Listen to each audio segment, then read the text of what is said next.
which there is commonality between pessimism and nihilism, right? Obviously, nihilism being a more rigidified, more solidified sense of pessimism, right? So that it's a preliminary form of nihilism. Pessimism is a preliminary form of... Alright, so pessimism becomes a preliminary form of nihilism. Pessimism is itself comprised of at least two things: valuelessness and meaninglessness, right? Valuelessness and meaninglessness, right?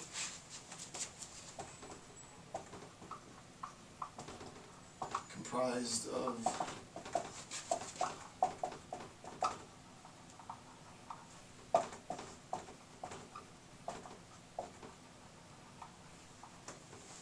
at least two things. Pessimism is a preliminary form of nihilism, and pessimism is comprised of two things: valuelessness on the one hand and meaninglessness on the other.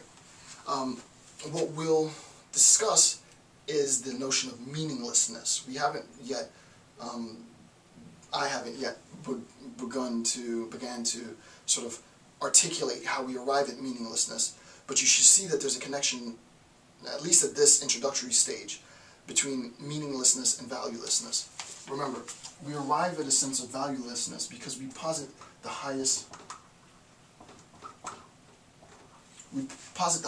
value as our telos, right, as our goal. And this is what ought to be the case. Here's what is the case. We arrive at the highest value, only to see that, as Nietzsche says, the highest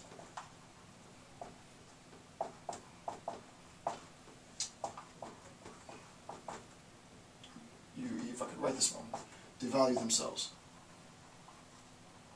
Right? So here's where we are, stage one. We arrive at the highest value, stage two, only to realize that the highest values devalue themselves, stage three. Insofar as we recognize that they devalue themselves, we arrive at a notion of absolute truth, only to recognize that absolute truth collapses in on itself. We aspire for absolute, ultimate, unified altruism, only to recognize that altruism is going to come at the expense of my happiness and my existence, right? It collapses on itself. Insofar as it collapses and the system collapses on itself, we arrive at valuelessness, V-A-L-U-E-L-E-S-S, right? So we arrive at valuelessness because we've been directed away from what is the case to what ought to be the case, only to find out that it collapses on itself, and thus we lose value, right? So this is how we arrive at valuelessness. It's after, I would argue that, and this is debatable, and it's not necessarily an important point, right? Because I know there's a lot of Nietzsche freaks out there, and they want to make sure that everything is dotted and proper.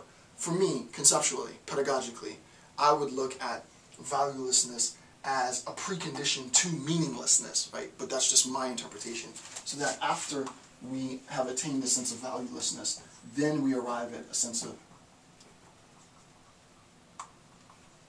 Nietzsche isn't explicit in this point. Right? I've read the text a number of times, and he's not clearly explicit in this point. So there is a bit of wiggle room to play.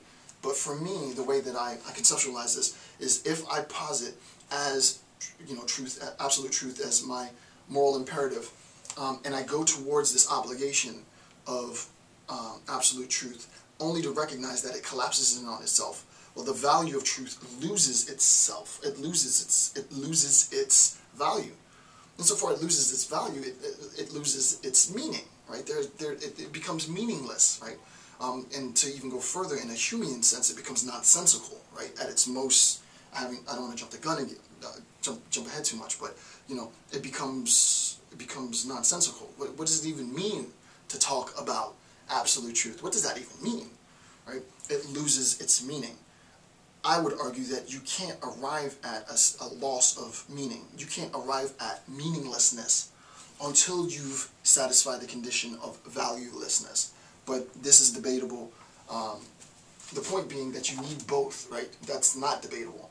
You need both valuelessness and meaninglessness to attain a sense of pessimism, right? So that's what's important, and hopefully, sort of me going through just briefly the conceptual steps to arrive at this will let you know, yeah, I see how this is a preliminary form of nihilism, right? This makes sense. Pessimism, to be pessimistic, seems to be a preliminary form of nihilism. Why? Because things have lost their value, and insofar as they lost their value, they lost their meaning. And insofar as they lost their meaning, I'm sort of like Bartleby the Scrivener. I'd rather not. I'm sort of pessimistic. Why work hard? Because no one's going to recognize my effort anyway. Why train a little bit harder? Why run the extra mile? Why, do the extra sit-up? Why? No one's really going to notice or care anyway. You become pessimistic, and you can see how that leads down the slippery slope, which is exactly where this discussion is heading. This is a perfect segue into point 3. Okay, so on the concept of pessimism then, the third point, I'll just write it over here. The third point is the conclusion, and this is a direct quote from Note 11 in Nietzsche. Conclusion: moral value judgments are ways of passing sentence. Moral value judgments are ways of passing sentence, negations. Morality is a way of turning one's back on the will to exist. I'll say that again. That's super important. We'll return to this later on a super deep level. Right? This is like we're hovering on the surface right now. When we return to some of these concepts later in the video, it'll be like, wow, like the awakening will happen if I'm doing my job right. So moral value judgments are ways of passing sentence, negation, right? Passing a judgment, telling you what you should do, what you ought not to do, condemning you of what is the case. You ought not to be egoistic. You ought not to think about yourself. Don't you see how selfish that is? You should be thinking about others, right? Insofar as you're spending that time thinking about yourself, others are suffering, right? Which is true, right? It's a very persuasive argument, right? You can see how this structure of argument can be used to manipulate and control, right?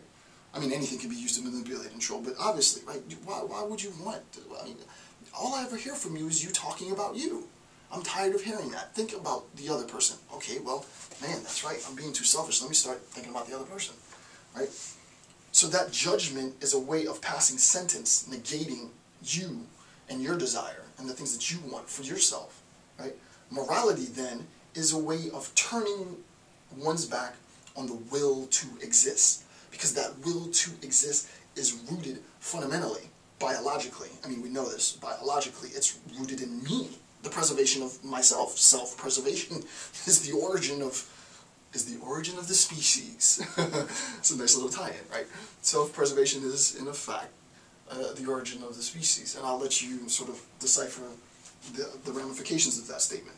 But the conclusion, part 3, is morality, this idea of a moral imperative becomes self-denying, right? That's sort of a way of summarizing it, right?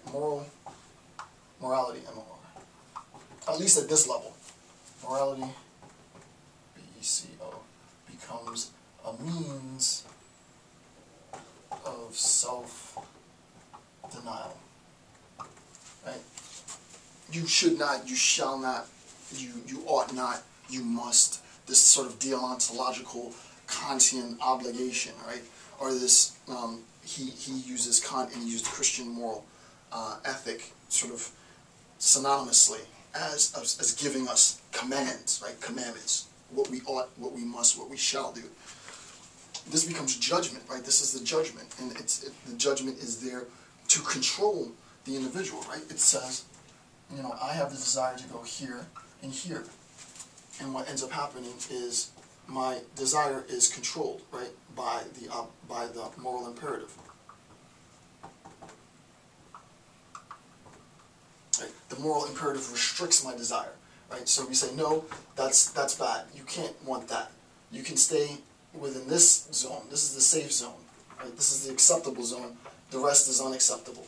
So that the moral imperative creates a system of governance, right? This becomes a system of governance, and we obviously see how later this will